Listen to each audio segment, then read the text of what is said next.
Chapter 3. Attack by Stratagem.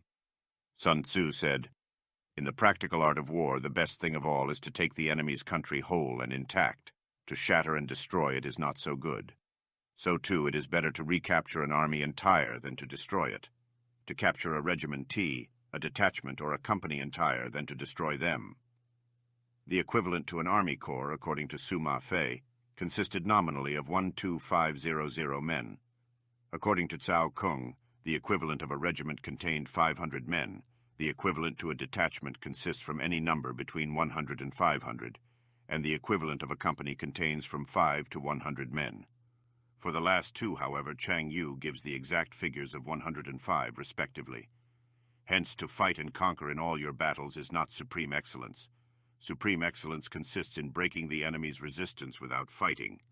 Here again, no modern strategist but will approve the words of the old Chinese general. Moltke's greatest triumph, the capitulation of the 23 huge French army at Sedan, was won practically without bloodshed. Thus, the highest form of generalship is to balk the enemy's plans. Perhaps the word balk falls short of expressing the full force of the Chinese word, which implies not an attitude of defense, whereby one might be content to foil the enemy's stratagems one after another, but an active policy of counterattack. Ho Shi puts this very clearly in his note. When the enemy has made a plan of attack against us, we must anticipate him by delivering our own attack first. The next best is to prevent the junction of the enemy's forces, isolating him from his allies. We must not forget that Sun Tzu, in speaking of hostilities, always has in mind the numerous states or principalities into which the China of his day was split up. The next in order is to attack the enemy's army in the field, when he is already at full strength. And the worst policy of all is to besiege walled cities. The rule is not to besiege walled cities if it can possibly be avoided. Another sound piece of military theory. Had the Boers acted upon it in 1899 and refrained from dissipating their strength before Kimberley, Mafeking, or even Ladysmith, it is more than probable that they would have been masters of the situation before the British were ready seriously to oppose them. The preparation of mantlets, movable shelters, and various implements of war will take up 3 whole months. It is not quite clear what the Chinese word, here translated as mantlets, described. Cao Kung simply defines them as large shields, but we get a better idea of them from Li Chuan, who says they were to protect the heads of those who 24 were assaulting the city walls at close quarters. This seems to suggest a sort of Roman testudo, ready-made. Tu Mu says they were wheeled vehicles used in repelling attacks, but this is denied by Chen Hao.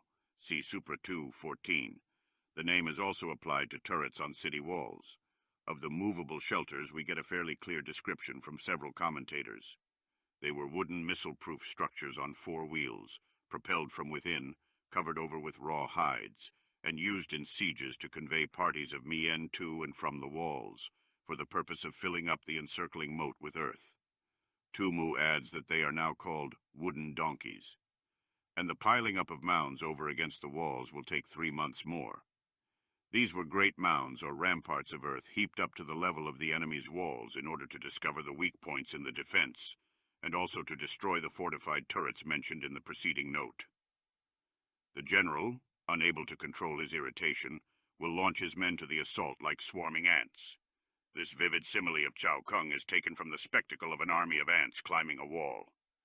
The meaning is that the general, losing patience at the long delay, may make a premature attempt to storm the place before his engines of war are ready, with the result that 1/3 of his men are slain, while the town still remains untaken.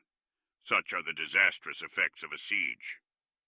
We are reminded of the terrible losses of the Japanese before Port Arthur in the most recent siege which history has to record. Therefore, the skillful leader subdues the enemy's troops without any fighting. He captures their cities without laying siege to them. He overthrows their kingdom without lengthy operations in the field. Chia Lin notes that he only overthrows the government but does no harm to individuals. The classical instance is Wu Wang, who after having put an end to the Yin dynasty was acclaimed father and mother of the people. With his forces intact, he will dispute the mastery of the empire, and thus, without losing a man, his triumph will be complete. Owing to the double meanings in the Chinese text, the latter part of the sentence is susceptible of quite a different meaning. And thus, The weapon not being blunted by use, its keenness remains perfect. This is the method of attacking by stratagem. It is the rule in war. A. If our forces are 10 to the enemy's 1, to surround him. B. If 5 to 1, to attack him, straightway without waiting for any further advantage. C. If twice as numerous, to divide our army into 2. Tu Mu takes exception to the saying, and at first sight, indeed, it appears to violate a fundamental principle of war. Cao Kung, however, gives a clue to Sun Tzu's meaning.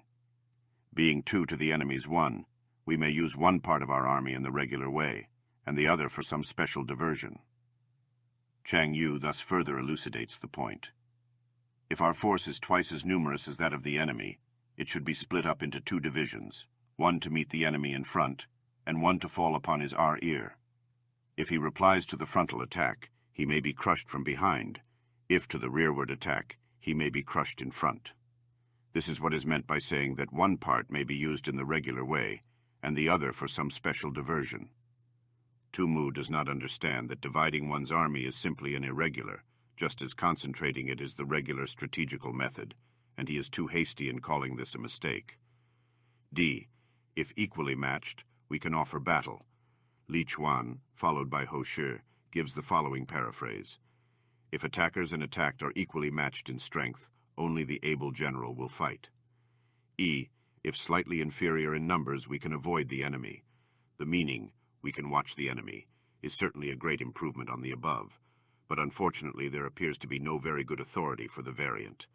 Chang Yu reminds us that the saying only applies if the other factors are equal. A small difference in numbers is often more than counterbalanced by superior energy and discipline. F. If quite unequal in every way, we can flee from him. Hence, though an obstinate fight may be made by a small force, in the end it must be captured by the larger force. Now the general is the bulwark of the state. If the bulwark is complete at all points, the state will be strong. If the bulwark is defective, the state will be weak. As Li Chuan tersely puts it, gap indicates deficiency. If the general's ability is not perfect, that is, if he is not thoroughly versed in his profession, his army will lack strength. There are 3 ways in which a ruler can bring misfortune upon his army. A. By commanding the army to advance or to retreat, being ignorant of the fact that it cannot obey. This is called hobbling the army. Li Chuan adds the comment, it is like tying together the legs of a thoroughbred so that it is unable to gallop. One would naturally think of the ruler in this passage as being at home and trying to direct the movements of his army from a distance. But the commentators understand just the reverse and quote the saying of Tai Kung, a kingdom should not be governed from without, an army should not be directed from within. Of course, it is true that during an engagement, or when in close touch with the enemy, the general should not be in the thick of his own troops, but a little distance apart. Otherwise, he will be liable to misjudge the position as a whole and give wrong orders. B. By attempting to govern an army in the same way as he administers a kingdom, being ignorant of the conditions which obtain in an army. This causes restlessness in the soldiers' minds. Cao Kung's note is freely translated. The military sphere and the civil sphere are wholly distinct. You can't handle an army in kid gloves. And Chang Yu says, humanity and justice are the principles on which to govern a state, but not an army. Opportunism and flexibility, on the other hand, are military rather than civil virtues to assimilate the governing of an army to that of a state, understood. C. By employing the officers of his army without discrimination, that is, he is not careful to use the right man in the right place. Through ignorance of the military principle of adaptation to circumstances, this shakes the confidence of the soldiers. I follow Mei Yao-chen here. The other commentators refer not to the ruler, but to the officers he employs. Thus Tu Yu says, if a general is ignorant of the principle of adaptability, he must not be entrusted with a position of authority,